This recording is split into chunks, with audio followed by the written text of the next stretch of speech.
right? Your natural civilized state is what? To submit to your black man. That's your civilized estate. To submit to your black man and have him be the ruler over that house. The sister's not the ruler, but that's what we was taught in America. The man's supposed to be the head of the house. Right, exactly. But we don't live like that in 2024. Hell no, we don't live like that in 2024. So you know that. You know the man is supposed to be that leader, that, you know what I'm saying, that dignitary of that whole household. He controls that. That's a good spirit to have, sis. Conversation needs to be for men because these men ain't men today.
Okay, we gotta go deeper though.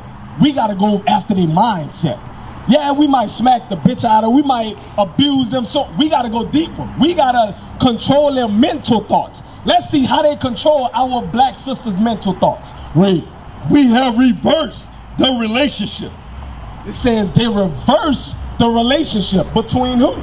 Between you and that man that's in the house. Wait, in her natural uncivilized state, Come on. she would have a strong dependency on the uncivilized nigger male. So he said, read that part again. In her natural uncivilized state. So it says in her natural uncivilized estate, right? Your natural civilized state is what? To submit to your black man. That's your civilized estate. To submit to your black man and have him be the ruler over that house. The sister's not the ruler, but that's what we was taught in America, and that's what that was their plan. Their plan, right. And everybody was taught them. That's true. That's very 100%. Because what generation was taught that the man's supposed to be the head of the house. Right, exactly. But we don't live like that in 2024. Hell no, we don't live like that in 2024. So you know that. You know the man is supposed to be that leader, that, you know what I'm saying, that dignitary of that whole household. He controls that. That's a good spirit to have, sis. Conversation needs to be for men because these men ain't men today. Okay. These men want to lay on women. Okay. That's why the women is changing the way they change. Gotcha. Watch this. I want to show you what they. For 20 years. All right, understood. Watch this. Now, you said you believe in the Bible, right? Watch this. Read. Proverbs chapter 8 verse 4. Unto you, O men, I call, and my voice is to the sons of man. Why you think you see men out here teaching the word of God? This is your men right here that's going to stand up for the evil that's going on in our community. So right. For the black women like yourself, or so saying this, the men are what we are standing up as men right now that you see. So guess what? There are men that's going to stand up for righteousness and what God says, and do what we must do to take care of our black women. Right. You got men like that will do that, because you seeing them right now. All of us married out here, probably except this brother and that brother. Everybody else married. I've been married. I'm 26 years old. Guess what? When I was 20, I got married. Why? Because the Bible changed my life. Right. If I ain't come into this, if I ain't say, hey, you know what? The Bible says marriage is honorable. Guess what? Me and my wife probably wouldn't even be together. I'd probably be the next baby father, and so on and so forth. The same victim that our people is falling subject to over and over again. So guess what? You're right. There are black men that's out here that are willing to stand up for the families of the house. and that's what we must do. But at the same time, like, you got the kids got a stepfather, right? You say, or no? Oh yeah, you say God, right? Okay, so did you get remarried, or so he just died, kind of. Okay. So let me show you something, sis. I want to show you something, because I want to try to build your spirit up to know. Look, you got to be strong for the kids, because that was their father, right? Watch this. Read. Ecclesiastes chapter 12, verse 7. Come on. Then shall the dust return to the earth as it was. So guess what, right? Your husband, he's been dead for 4 months. The dust, it returned. He returned back to the earth, his flesh, right? Watch this. Read. And the spirit shall return unto God, who gave it. And his spirit returned back up to God. That's who gave it. So your husband is at rest. But now, you as the mother of those kids, guess what? You have to be strong, and you have to fight for those kids. You know what I'm saying? But this is why it's important that you understand this knowledge, because guess what? Let's say you teach your kids God's commandments. Now y'all coming to the truth, y'all coming to the school or whatnot. Now you have other men that's going to look out for them. You have other men that's going to make sure they're on the right path in this wicked world, because that's what we are living in. We are living in this wicked world. But this is why this is important. Back to Titus chapter 2 real quick. Because this is why this is important, is because you and your kids need that extra support. Now, I know you got family members that's in support of you and so on and so forth, right? So guess what? We are willing to help. We are willing to help. We're going to give you scriptural knowledge to help build your faith and build your confidence. Watch this. Read. Titus chapter 2 verse 3. The aged women likewise, that they be in behavior as becometh holiness. So now, the aged women like yourself, as they becoming holiness, you have to walk holy. You know how to walk holy, right? Okay, how to walk holy? I just want to ask the question. Pull that precept. Righteousness? Okay, I like that answer. Watch this. I'm going to show you what holiness is according to the Bible, or how you walk holy. What club was that at? Admit that a lot of people don't even realize they... I've called her. She hasn't responded. I've called her more than a few times. But the Zulu Nation, I'm like, what the hell is this? I know nobody know what I'm talking about. You'll leave me on the island by myself. I don't know what the hell Bishop's talking about. That's what y'all do. Then after class, yeah, I knew what you were talking about. I just didn't want to be caught out there. The hell is this? Get on my damn nerves. So read that again, 31.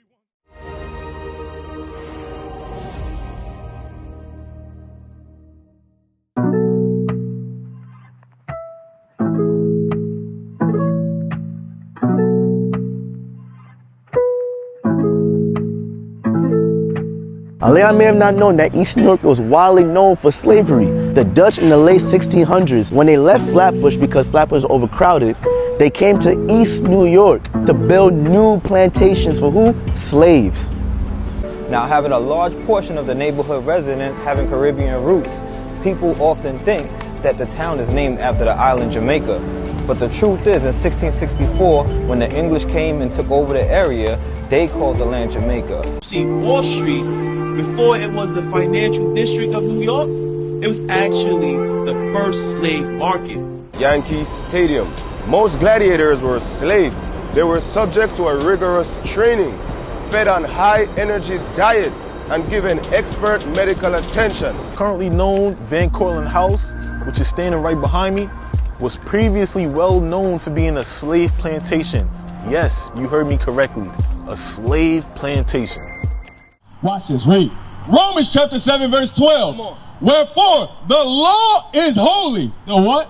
The law is holy. So sis, it says the law is holy, right? So now, let me ask you this. Do you keep God's laws? You keep God's laws? All right. So I want to get into some laws with you real quick to show you, like, look, this is what you must do in order to walk holy, because you want to walk holy, right? Watch this. Deuteronomy 22:5. Now, let me ask you this. Do you wear pants? Okay, you wear pants, right? Okay, did your great-grandmother wear pants? She wore pants? What about her mother? You don't know, right? But I will say this. During the feminist movement with Amelia Bloomer, right? That's who instituted, that's who got our black women to start wearing pants today. Bring it up. Why? It's because, guess what? The white women, they wanted to feel like they were superior to their man. And guess what? They tricked a lot of our sisters to going into the same activities. But our sisters never wore pants. We always understood, look, my husband wear the pants in the house.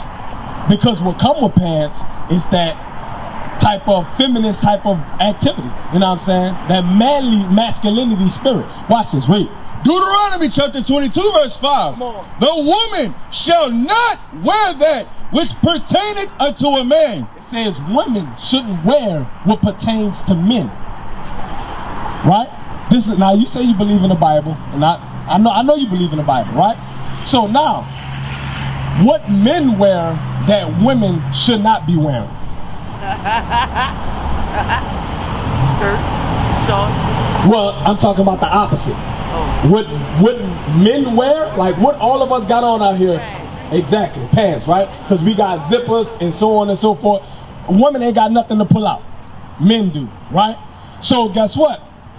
According to the Bible, women are not supposed to wear pants. That's right. That's biblical, all right? You know when pants was first instituted, right? We ain't gonna get it, but okay, pants was first instituted with Aaron and his sons. It was pants was first made for men. That's what is a such thing called women pants. Guess what? No, that ain't biblical. That ain't biblical.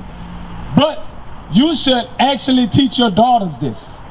Why? It's because it eliminates that sexual attention from other men. It eliminates that. You know what I'm saying?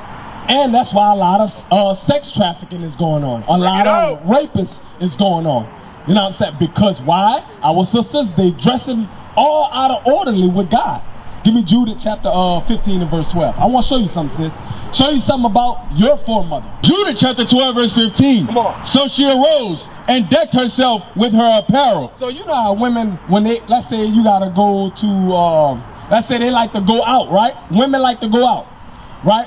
They might wake up early in the morning and get themselves, or let's put it in a better perspective.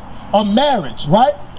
How early you think a woman will get up in the morning to prepare for her wedding day? That same day. How early you think a woman might get up? About 4 or 5 in the morning. Exactly, because today is the big day, right? Watch this, read. So she arose and decked herself with her apparel. And so the same thing like our foremother did. She got up in the morning. Now this is not a marriage, but this is the same type of kind of thing that's going on. But she rose up early in the morning to get herself together. Now, you know, men, we got a stereotype for women, man. They take all damn day, right? You probably heard your husband say, man, come on, you taking too long. It's because why? It was always in the spirit of our sisters to get themselves up and look nice. That's what our sisters love to do, right? You paying attention, so you got it? Read. And decked herself with her apparel and all her woman's attire. And all her what? Woman's attire. And all her women's attire.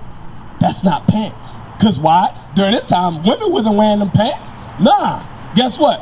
They decked themselves. They had on a long dress. Just like that marriage day. Guess what? Women ain't wearing pants that day. Nah. They wearing that nice, beautiful long dress, right? Right. That's how our sisters conducted themselves back then. But that was on an everyday basis. That wasn't just for that one day. So that's how you gotta live your life, sis. You gotta do what the Bible says. Now let me ask you this. Are you willing to be in subjection with that? To women not wearing pants? Right? You okay, all praises. You got a very humble spirit, sis, because a lot of sisters will reject that. What is a nation?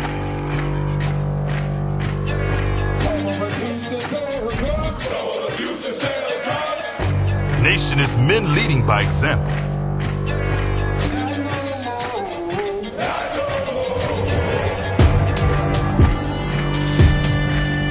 Nation is family.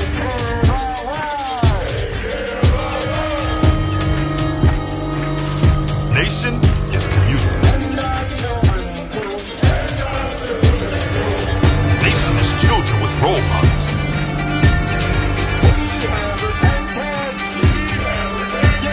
Nation is unity.